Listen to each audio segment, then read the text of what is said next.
गाड़ी में बैठ जाओ।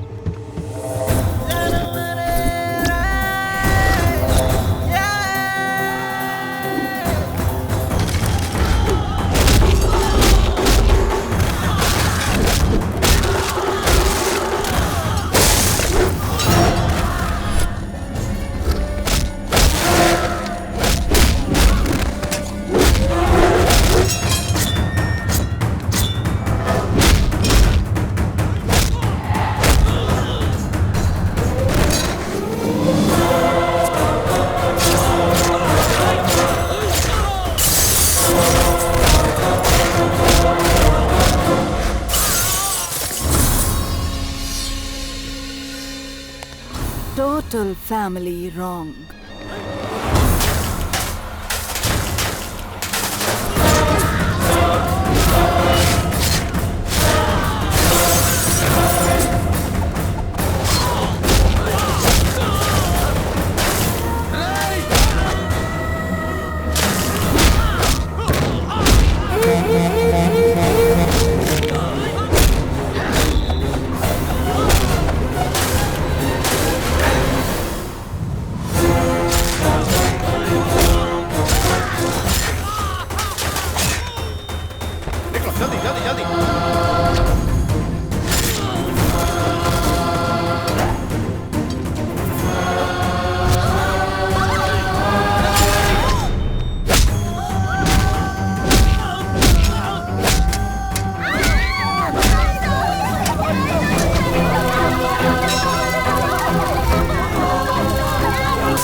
रुको दामाद जी, अपने भैया के लिए मरोगे या अपने परिवार के लिए जियोगे? हम अभी अभी मौत के करीब जाकर आए हैं, फिर से उसके साथ जाएंगे, कंफर्म मरेंगे। ये तो डिक्टेटर हैं, किसी की बात ना सुनने की वजह से सिचुएशन आई है। आज इसकी बीवी की हालत हुई है, कल हम भी खत्म हो जाएंगे। चलो बैठो बैठो जल्दी। मेरी बात सुनो। ससुर जी जो कह रहे हैं सही कह रहे हैं भैया।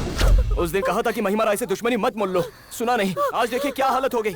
उस महिमा राय का टारगेट हम नहीं है, आप हो। तुम दिल्ली से दूर जाओगे तो ही वो हमें जीने देगी। आप बाकी सबके लिए भगवान हो, लेकिन हमारे लिए यमराज हो। हमें माफ कर दीजिए, हम आपसे दूर रहेंगे तो ही हमारे बच्चे जिंदा रह पाएंगे। चलो यहाँ से, चलो चलो बैठो गाड़ी में। रुक जाइए। काव्या, कोई मेरे साथ नहीं है, लेकिन मैं तुम्हें बचा लूंगा, तुम्हें कुछ नहीं होगा।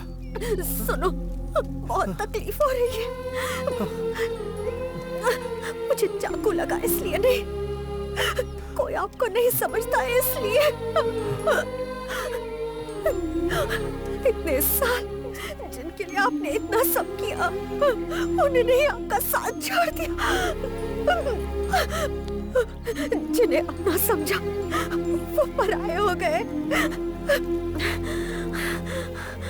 मुझसे वादा करो, तुम मेरे डैडी के पास जाओ, मेरे डैडी को संभालो। उन्हें पता नहीं चलना चाहिए कि मैं जिंदा नहीं, मर चुकी हूँ। काम्या, वैसे ही वो दीदी को लेकर पहले से ही परेशान है। उन्हें मेरे बारे में पता चलेगा तो वो पूरी तरह बिखर जाएंगे, उनसे सहा नहीं जाएगा। काम्या, काम्या, तुम्हें कुछ नहीं होगा। काम्या, काम्या। मौत से जूझ रहे इस घर की बहू को तुम छोड़कर आ गए, तुम्हें जरा भी तरस नहीं आई? हो क्या गया है तुम लोगों को? तुम क्या समझते हो ये सारी जायदाद किसकी है? हमारे पिताजी और उसके पिताजी भाई जैसे थे। हमारे पिताजी जब बिजनेस में धोखा खाकर अपने बच्चों के साथ सड़क पे आ गए थे, उस वक्त सिर्फ उन्होंने ही सहारा दिया था। आज जो तुम लोग इतने शान और शौकत से जी रहे हो, बड़े लोग जो हमें इज्जत देते हैं, ये सब उनकी दी हुई भीख है। भगवान को मंदिर की जरूरत नहीं होती, लेकिन बिना भगवान के मंदिर की कोई कीमत नहीं। वो भगवान है और उसके बिना इस घर की भी कोई कीमत नहीं। भगवान नहीं, हमें जहन्नुम में पहुंचाने वाला वो एक शैतान है। हमें माफ कर दो भैया, हमसे अनजाने में गलती हो गई। भैया जहाँ भी होंगे हम उन्हें ढूंढ लेंगे और उनसे माफी मांगेंगे। उसे आना होगा तो खुद आएगा, हम उसे नहीं ढूंढ पाएंगे। उसने जो एक बार फैसला कर लिया वो उसे मरते दम तक निभाता है।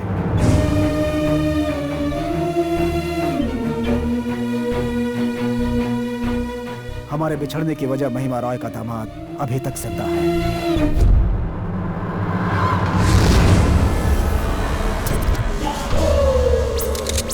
Shoot him.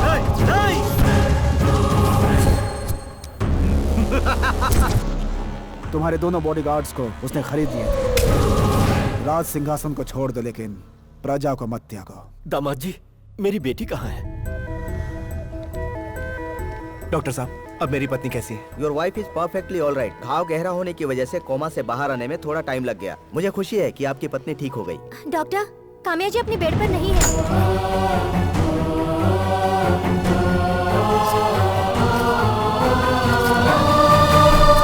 मेरी बेटी गई कहाँ होगी? कहीं दुश्मनों ने तो कुछ। डैडी,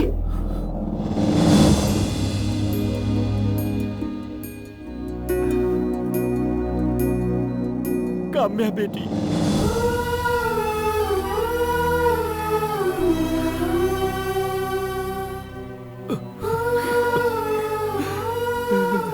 सॉरी डैडी, ये मिडिल क्लास से बिलोंग करते हैं। मैंने आपको ऐसा झूठ बोला था। इन्होंने भी मेरे कहने पर ही। तू सॉरी क्यों बोल रही है बेटी? बल्कि शर्मिंदा तो मैं हूँ। चल बेटी। मैडम, इतना प्यारा पति पूरे भारत में ढूंढने से नहीं मिलेगा आपको। सच कहा ना मैंने।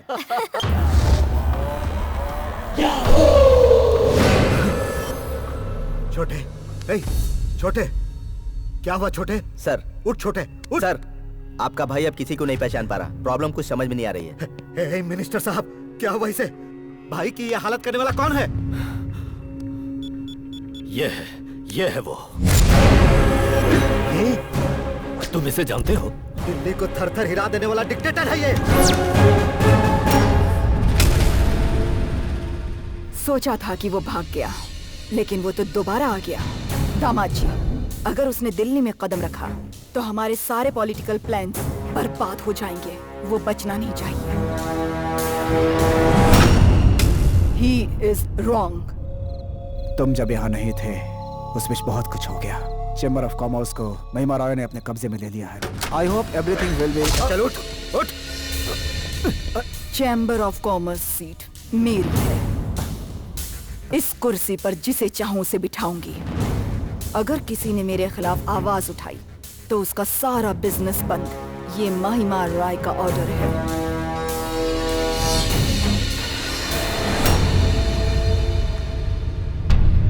लोगों का भला तभी होगा जब महिमा रॉय और उसका दामाद पावर में ना रहे, और ये सिर्फ तुम कर सकते हो। भैया, हम कल की पहली फ्लाइट से दिल्ली जा रहे हैं। डिक्टेटर दिल्ली आ गया, कभी भी हमला कर सकता है। डिक्टेटर के डर से हमारे लोग दुम दबाकर भाग रहे हैं। इससे पहले कि वो हम पर अटैक करे उसे खत्म कर देते हैं। इस टाइम पर डिक्टेटर के सामने जाना ठीक नहीं है। उसे बल से नहीं, बुद्धि से मारना है। सोचो कैसे। मैं बताता हूँ। तू तो उसी के घर में रहता है, फिर तू हमारी मदद करने के लिए क्यों तैयार है? तुम्हारे सवाल में ही तुम्हारा जवाब है। उस घर में रहना हमारी बदकिस्मती है। वहाँ हमारा रहना किसी कुत्ते से कम नहीं है। जब तक नहीं था ऐश से जी रहे थे। इस बार उसका किस्सा परमानेंटली खत्म हो जाए तो ही चैन से जी सकते हैं हम लोग। चाहो तो इनसे पूछ लो। हाँ मैडम, ये बिल्कुल सही बोल रहा है। सिर्फ आप ही नहीं, उस डिक्टेटर की मौत का मैं भी इंतजार कर रहा हूँ। कल डिक्टेटर अपनी फैमिली के साथ कहाँ मिलेगा वो मैं बताऊंगा। तुम बस अटैक करो। अगर चांस मिस किया तो दुनिया हमें मिस करेगी। दामाद जी, कल के बाद से उस डिक्टेटर का नामो निशान मिट जाना चाहिए। उसकी मौत की खबर लेकर चैम्बर आना। मौत की खबर ही नहीं, उसकी डेड बॉडी लेकर ही आऊंगा।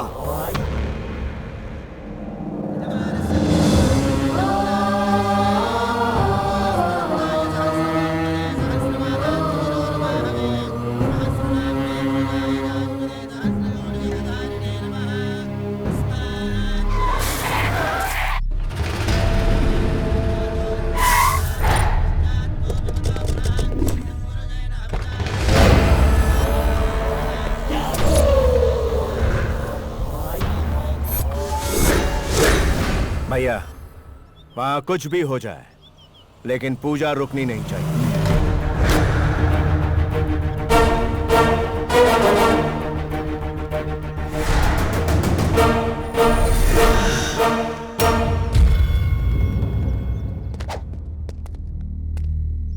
क्या हुआ? शॉक लग गया ना? 1 साल मैं तुझसे छिपकर जीता रहा हूँ। मेरा जान से प्यारा मेरा भाई तेरी वजह से मुझे नहीं पहचान रहा। लोगों को बचाकर उनकी नजर में तो तू भगवान बन गया, लेकिन आज तुझे जमीन में गाड़कर ऊपर पहुंचा दूंगा। आज चाहे कुछ भी हो जाए, तू मेरे पंजों से नहीं बचेगा। शेर को भी जब प्यास लगती है तो सर झुकाकर पानी पीता है। इसका मतलब यह नहीं कि वो वापस सर उठाकर वार नहीं कर सकता। देखने के लिए आंखें नहीं बचेंगी, सर उठाने के लिए सर नहीं बचेगा।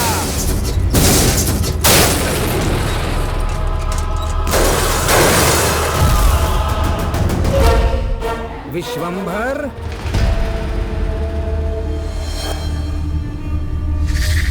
समझ नहीं पाए? डिक्टेटर को मारने के लिए तुम्हें यहाँ नहीं लाया हूँ, तुम्हें मरवाने के लिए ही तुम्हें यहाँ लाया हूँ। मार डालो उसे।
घर में घुस के मारता तो मर्दानगी होती, बीच सड़क पर मारता तो गुंडा कर दी, और अगर यहाँ मारूं तो प्रायश्चित होगा।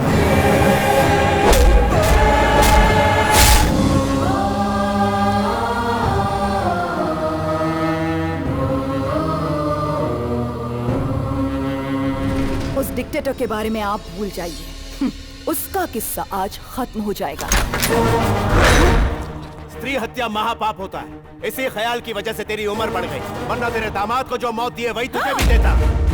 ये ले टिकट, इस देश को छोड़कर चली जा।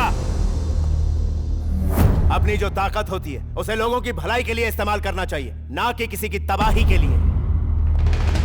एक बात ध्यान से सुन, अहंकार में जी रही औरत, अन्याय करने वाला मर्द किसी ना किसी दिन अंधकार की खाई में डूब जाता है।